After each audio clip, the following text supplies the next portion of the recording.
on this edition of The Fifth Estate. The wealthiest person in the world, Jeff Bezos, has become $77 billion richer during this horrific pandemic. More than 600 people have been infected at this location since the fall. It's so much pressure to finish these parcels. Amazon aggressively disputes the injury claims that its workers filed. Nobody earns $1 billion. They steal it from their workers. It's like modern-day slavery.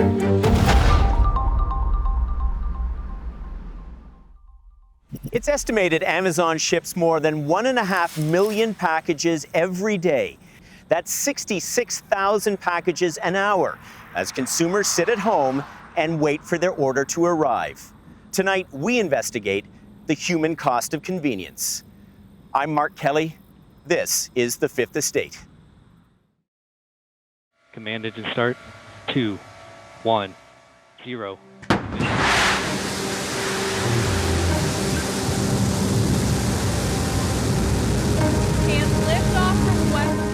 When you're the richest person in the history of the planet, what do you do with all your money? Amazon's Jeff Bezos invested billions for a 10-minute ride into suborbital space. Some called the corporate cowboy's journey an overpriced ego trip. I want to thank every Amazon employee and every Amazon customer because you guys paid for all of this.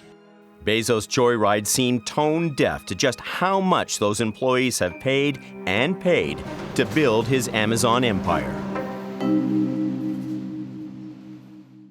I was a good student. I always worked really hard. I was nerdy. That hasn't changed, by the way. When Bezos first started Amazon in his garage in suburban Seattle, he himself delivered packages to customers. Back then, the online retailer sold only one thing: books. What makes us different is vast selection, convenience. We deliver right to the desktop, and also the fact that we're the broadest discounters in the world. Jeff Bezos is a book lover, but that really had nothing to do with his selection of books as the first product for Amazon to sell. It was very strategic. Books, they're relatively easy to source. There's a whole lot of selection that you can't put between four walls, but there are millions of books in print. The company's never made a profit. That's right. There was a lot of buzz about Bezos, despite the fact Amazon didn't make money for years. Why? Seems like a new math, doesn't it? We are a famously unprofitable company, right. And we are investing in the future. Which isn't unusual. Companies have done this before. What's a little surprising about Amazon.com is the scale which we're doing it. We're doing it in a big way. Backed by his parents' life savings and venture capital, Bezos would soon own the future. Amazon quickly grew from an online bookstore to what author Brad Stone called the everything store. He was in this to build a large business, to really build an empire. The mantra inside the company was get big fast, and they expanded to DVDs, to toys, and the rest is history.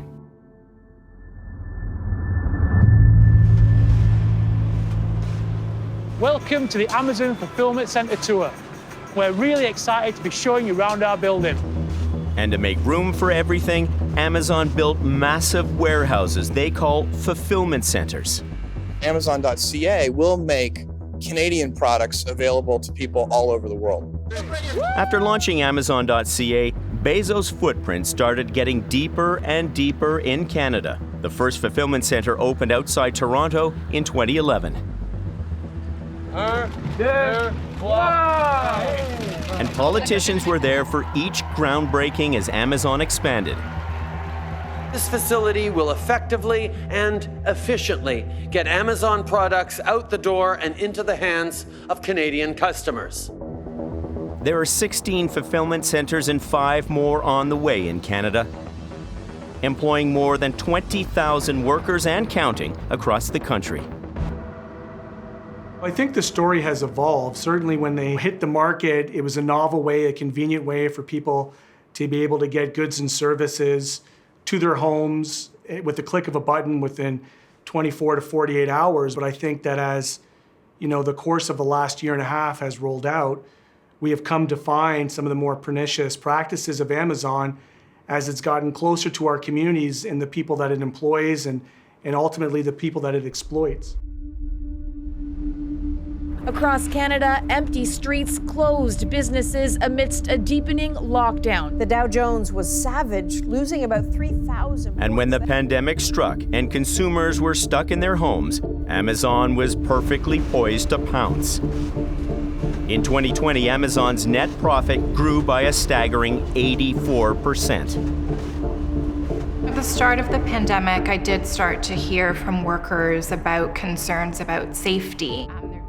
Sarah Mojadahedsadeh is a labor journalist who's been covering Amazon for years.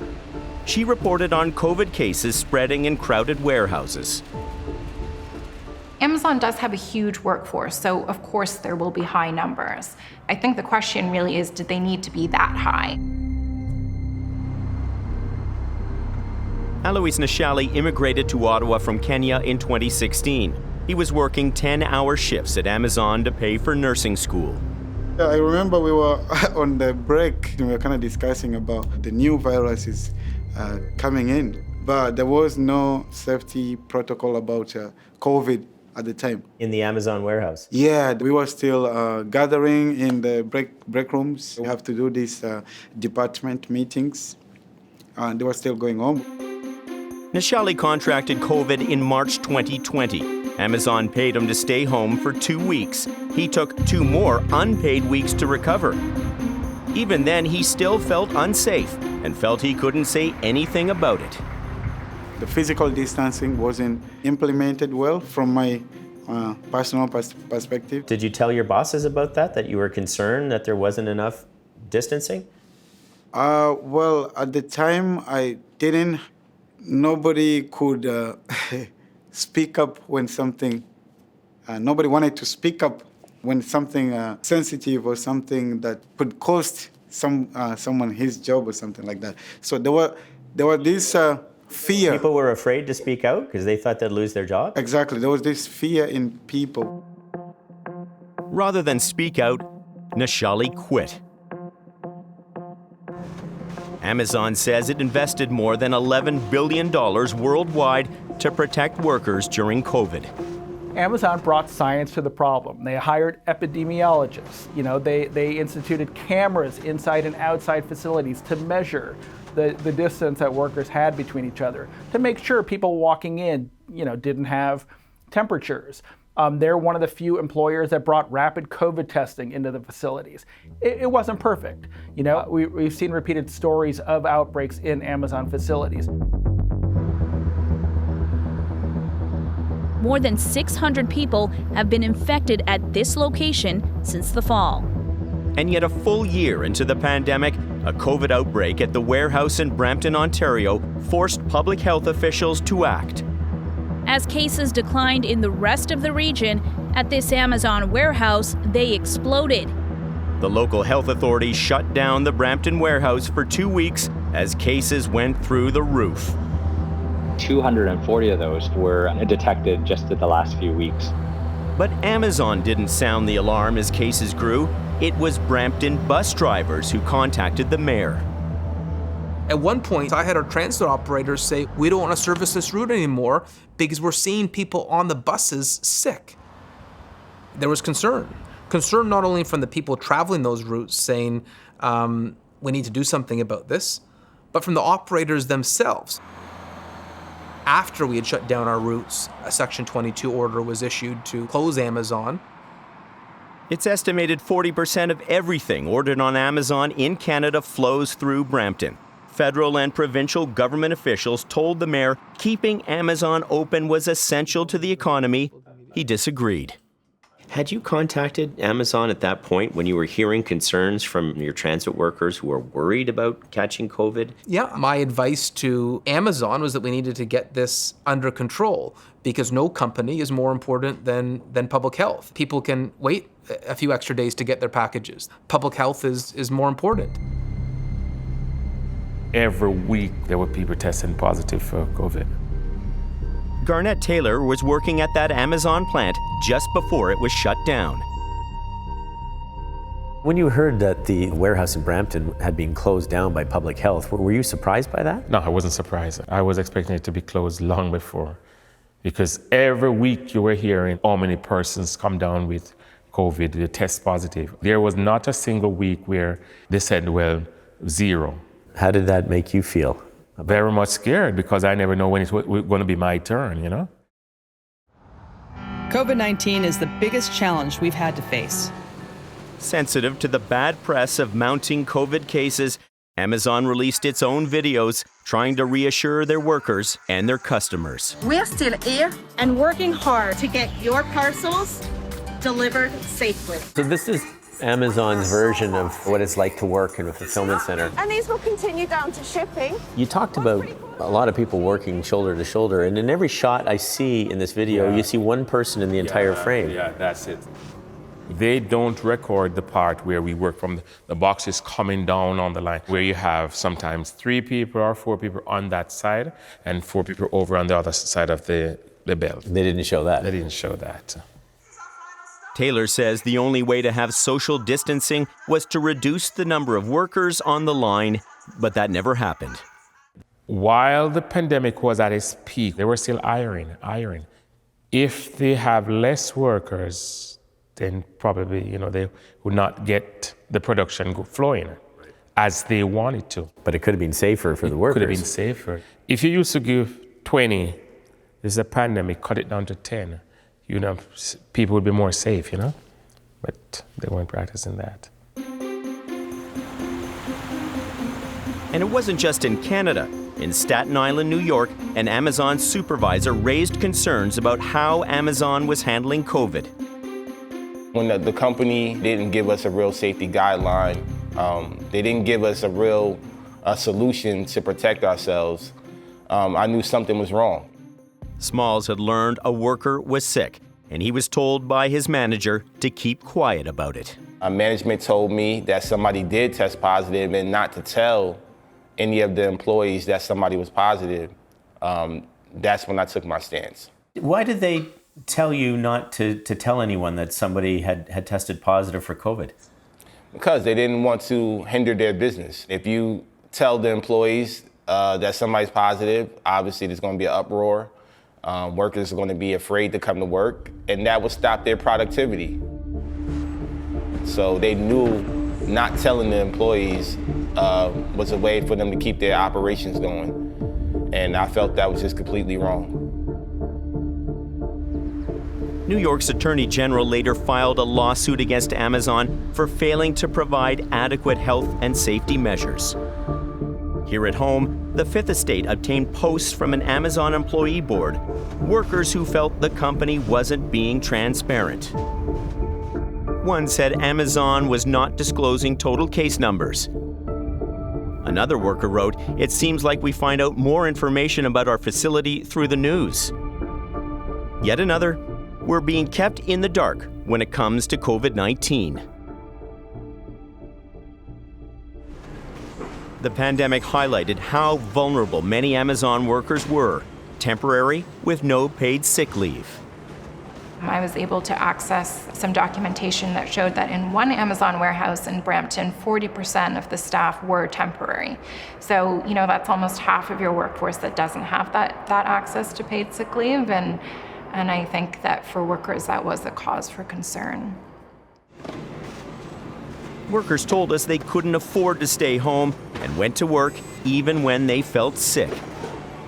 On the one hand, the messaging from Amazon was, stay home if you have flu-like symptoms. On the other hand, around Christmas time, when it's really crucial to have, your workforce in full capacity, full action, they were offering bonuses to workers who had a perfect attendance record. We're talking about a workforce that starts at $16 an hour.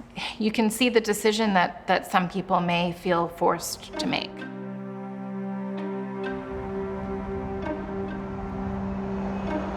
Like this worker, a recent immigrant, a mother of 3, we protected her identity to protect her job at Amazon.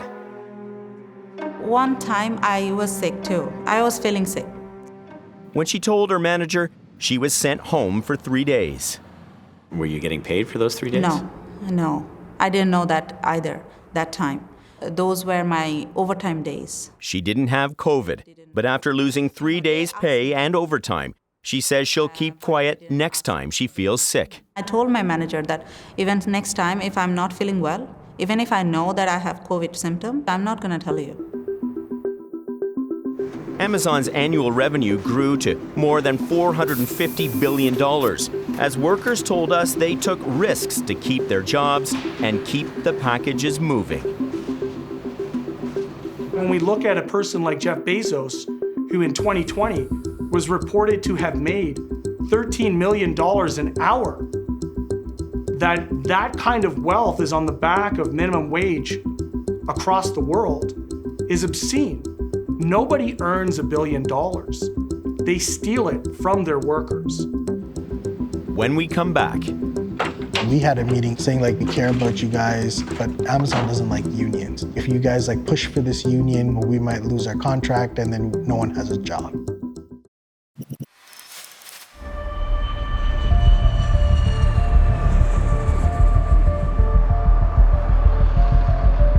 as the global pandemic shifted the way consumers shop, making billions in profits for Amazon, it also revealed the fault lines in Amazon's workforce.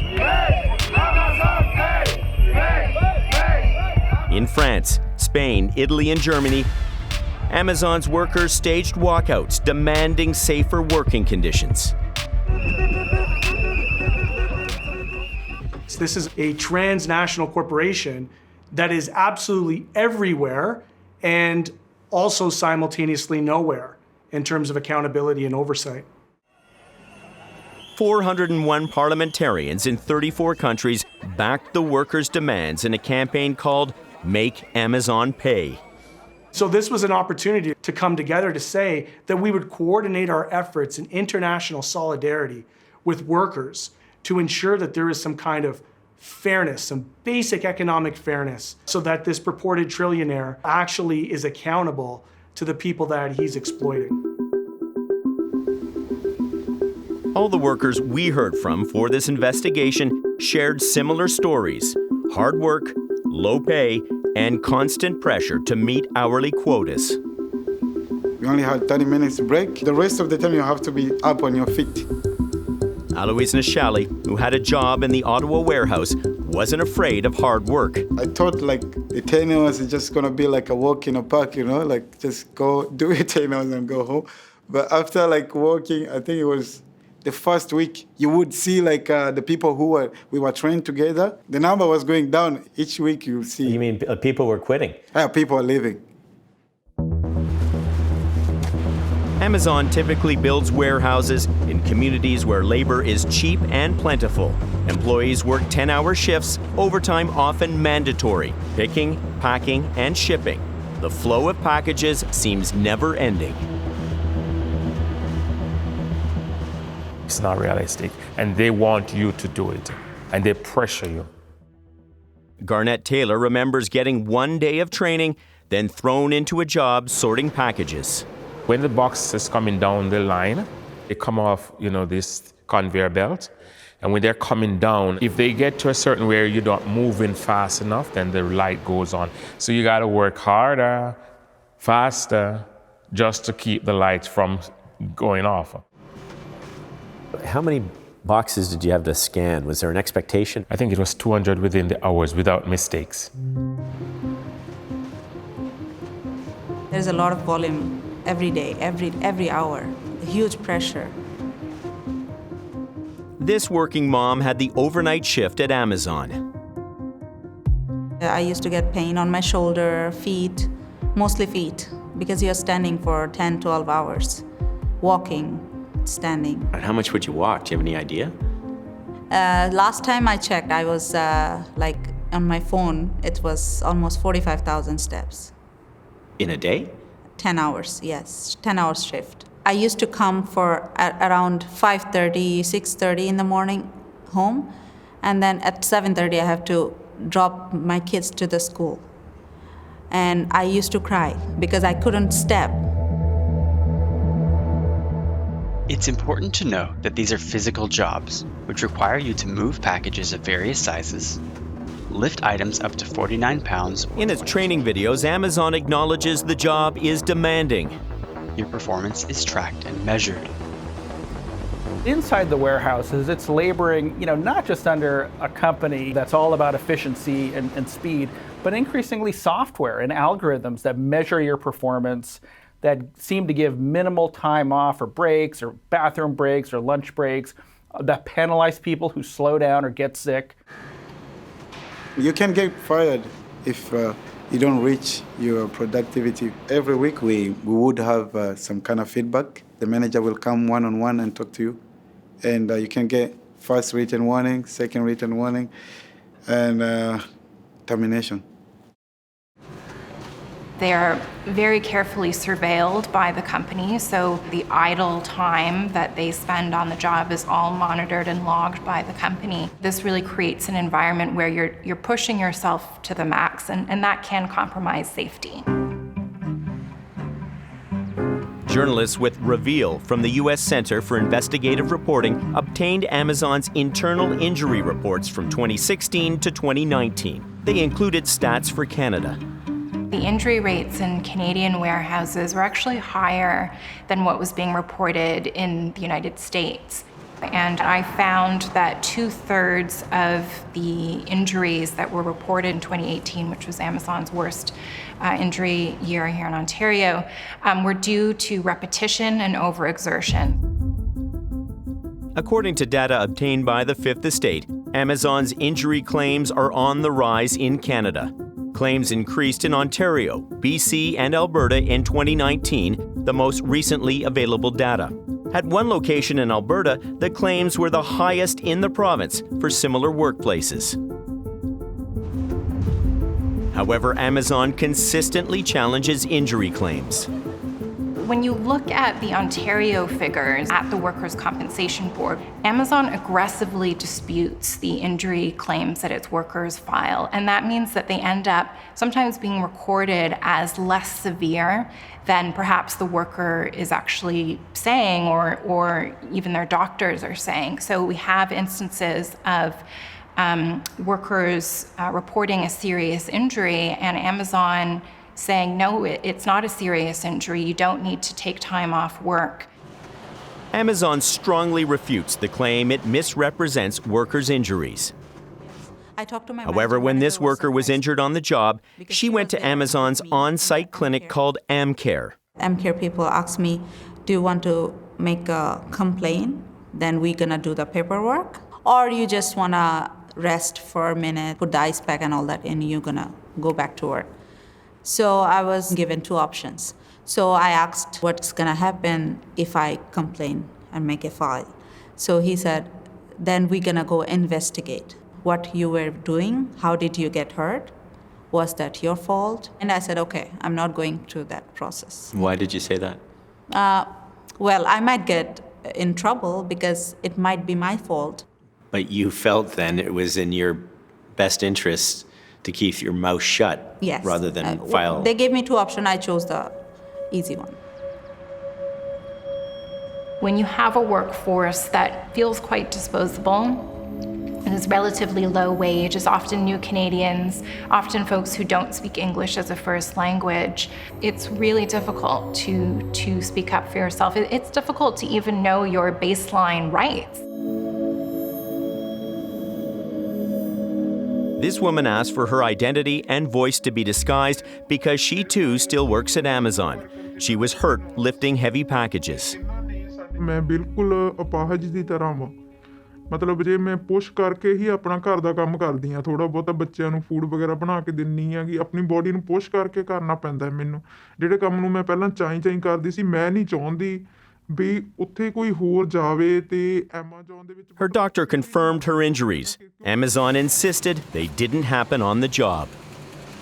ਤੇ ਇਹਨਾਂ ਨੇ ਸਾਡੇ ਤੋਂ try ਕੀਤਾ ਕਈ ਵਾਰੀ naan work related injury ਦਾ farm sign ਕਰਦਾ ਮੈਂ ਕਿਹਾ ਮੈਂ ਕਿਉਂ ਭੇਜੂਗੀ ਮੈਂ ਤਾਂ ਕਦੇ ਵੀ ਨਹੀਂ ਦੇ ਸਕਦੀ ਹੈਗੀ But why would Amazon not want to acknowledge or admit that this was a workplace injury? ਪਤਾ ਨਹੀਂ ਉਹਨਾਂ ਨੂੰ ਕੀ ਬੈਨੀਫਿਟ ਆਈ ਡੋਨਟ ਨੋ ਮੈਨੂੰ ਤਾਂ ਕੁਝ ਨਹੀਂ ਸਮਝ ਆਉਂਦੀ ਹੈਗੀ ਵੀ ਉਹ ਇਦਾਂ ਕਿਉਂ ਕਰਦੇ ਨੇ EMPLOYEES ਦੇ ਨਾਲ। Ever wonder how Amazon gets your packages to you so quickly? When consumers hit the Buy Now button, with more than 1.5 million packages shipped every day, there's a human cost to that convenience. As customers, we see that as we're clicking and it's showing up at our doorstep with magical speed. But behind the scenes, there is a cost to speed. The workers in the warehouses, the contractors on the road, they're being pushed by Amazon and to basically fulfill Amazon's promise to customers that things will get there quickly. And as they struggle to keep that promise, workers either adapt, quit, or get fired. They don't care much about you. Just deliver the package on time. That's what it's all about. Yeah. Because they have a name for delivering on time. That's not important to them. It's like modern day slavery. Union now and union forever! When we come back, what happened to you after you pushed for the union? They fired me and 14 of my colleagues.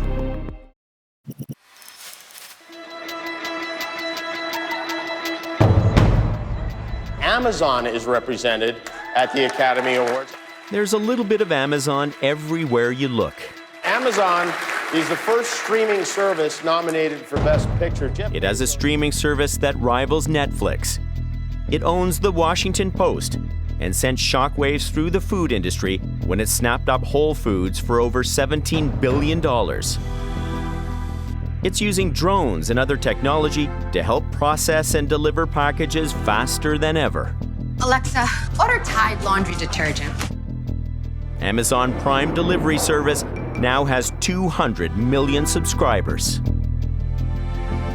Do you have global ambitions to take over the world?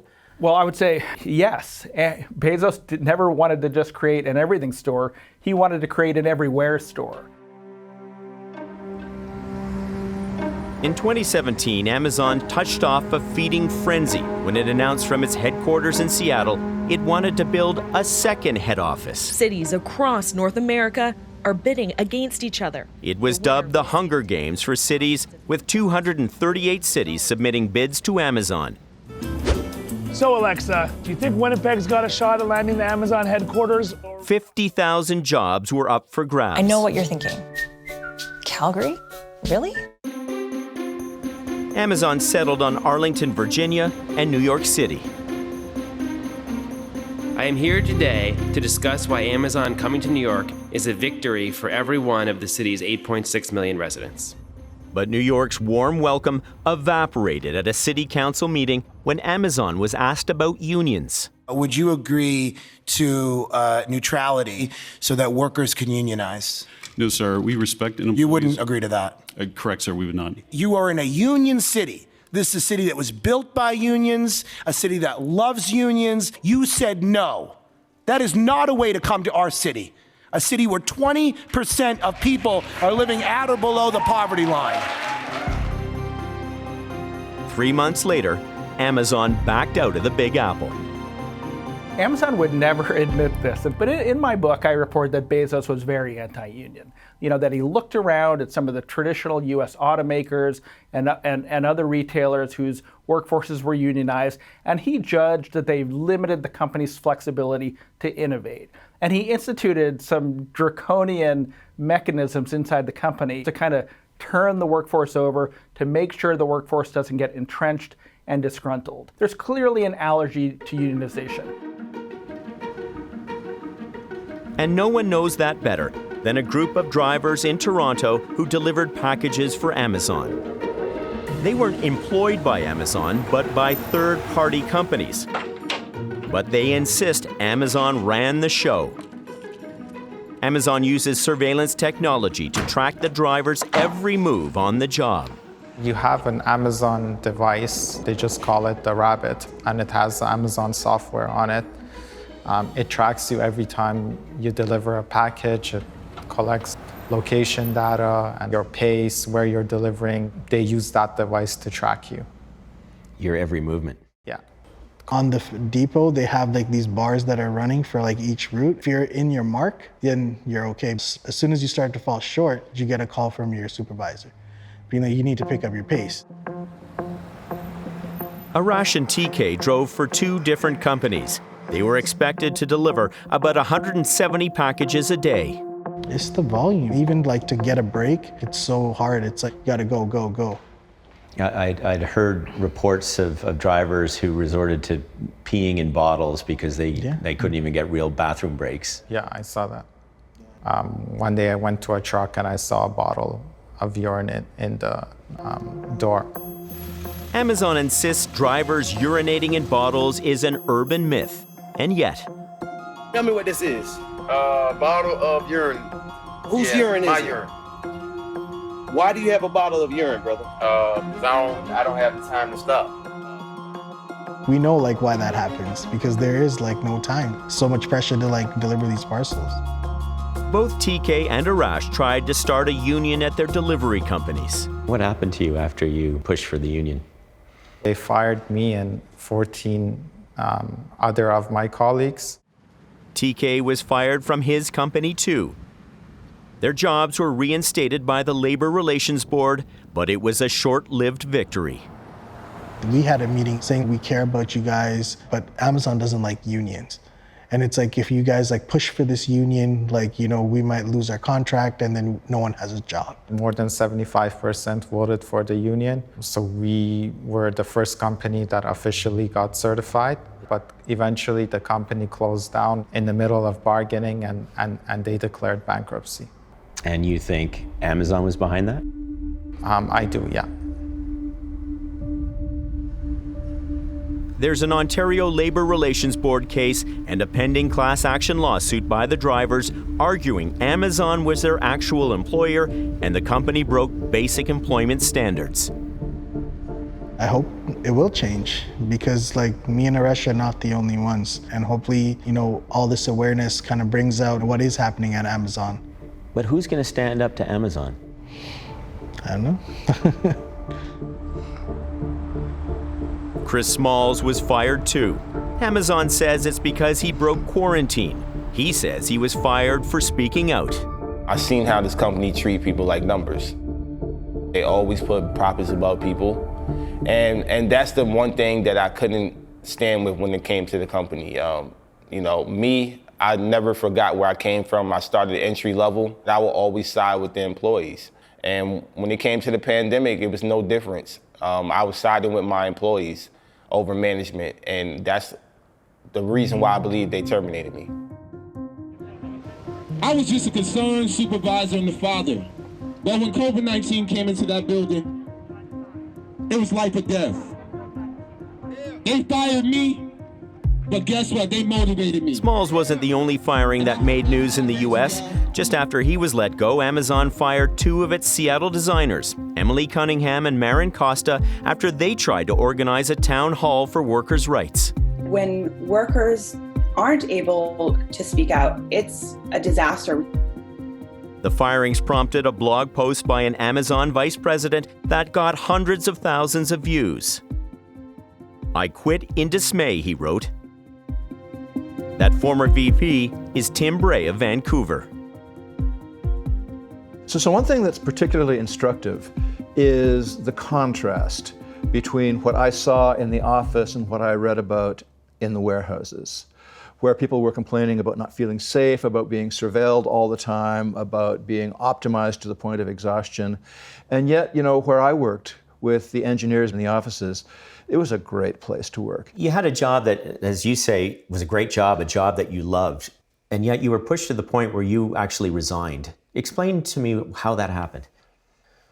Well, it was the issue of firing the whistleblowers.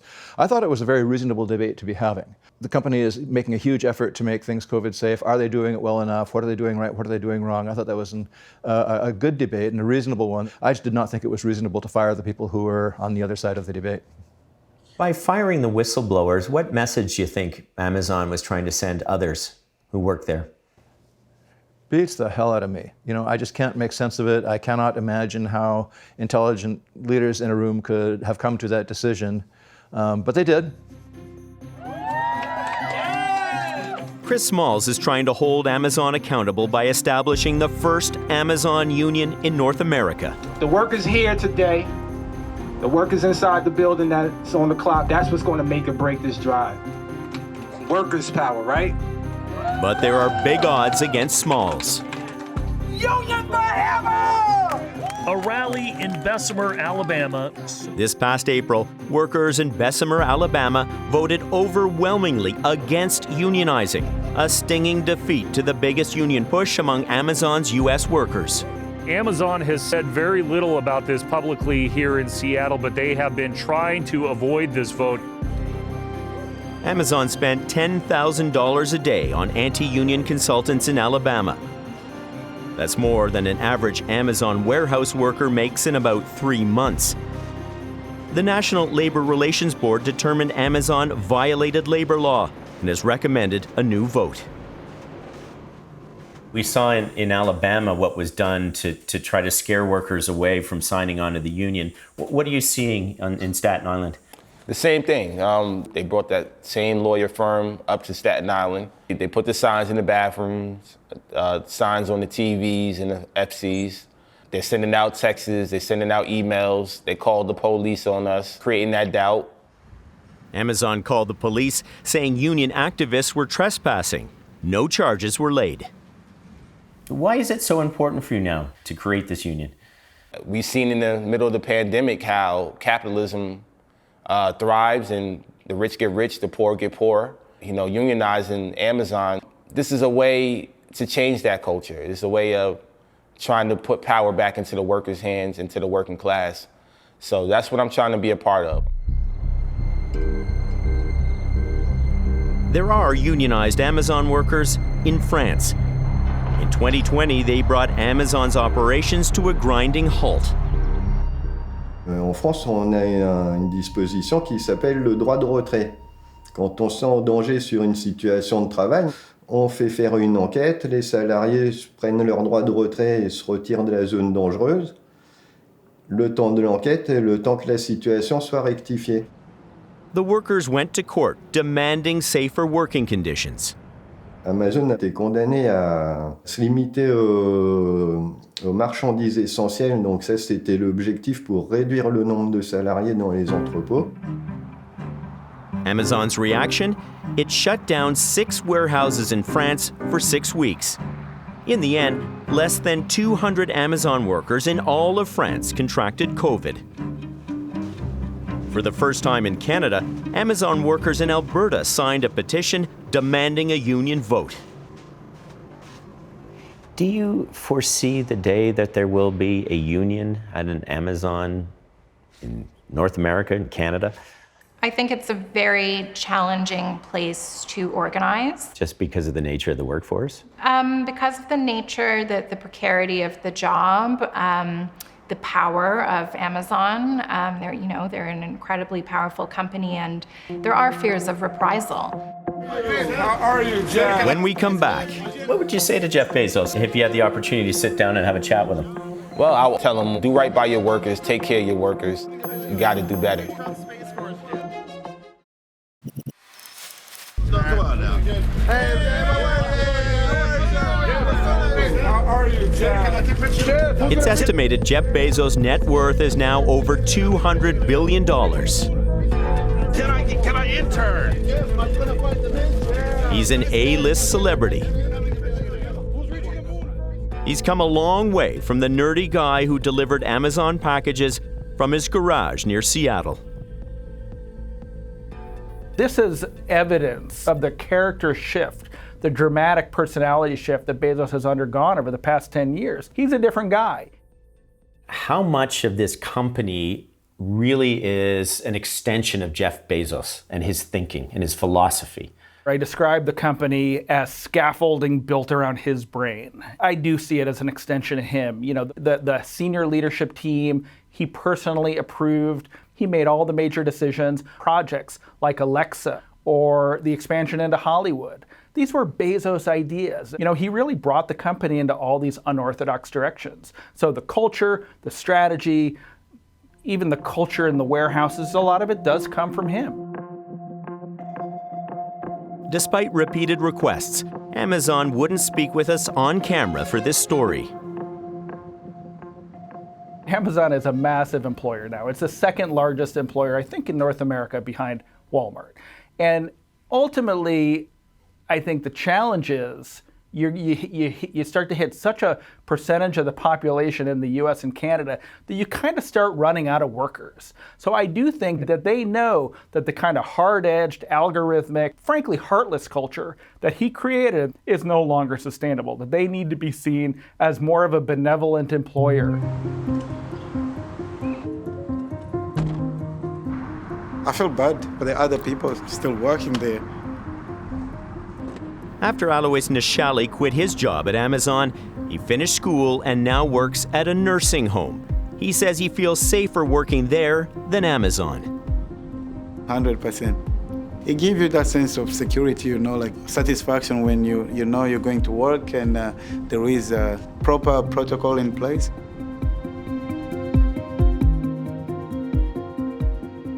After speaking out about COVID protocols, Garnett Taylor says he wasn't hired back as a seasonal worker at Amazon. After Amazon, I was home and not sure where to go from there. He's gone back to school. I hear about this program that was going on, so I just gravitate to it and just make the most of it.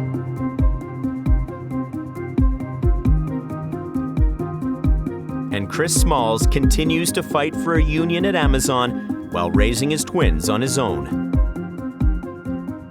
I don't want them to grow up in a society where they're subjected to this type of capitalism where, you know, their boss tells them to do something and it affects their health and safety. So everything that I'm doing is for them. It's for them to grow up in a place better than what we're living in now.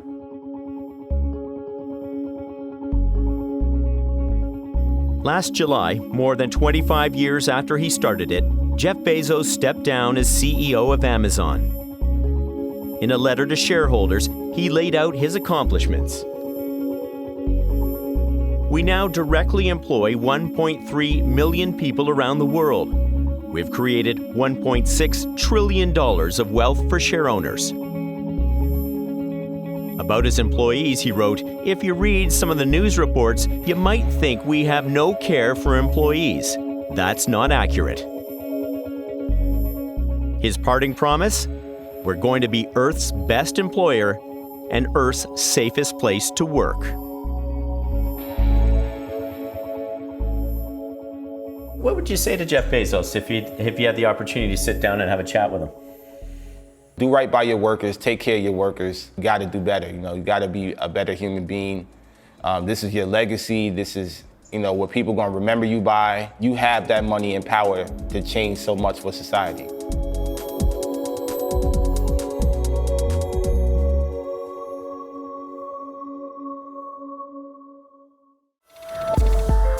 If you have a story you think needs to be told, send us your tips to fifthtips@cbc.ca. For a more confidential way to contact us, visit our website at cbc.ca/fifth and click on Secure Drop.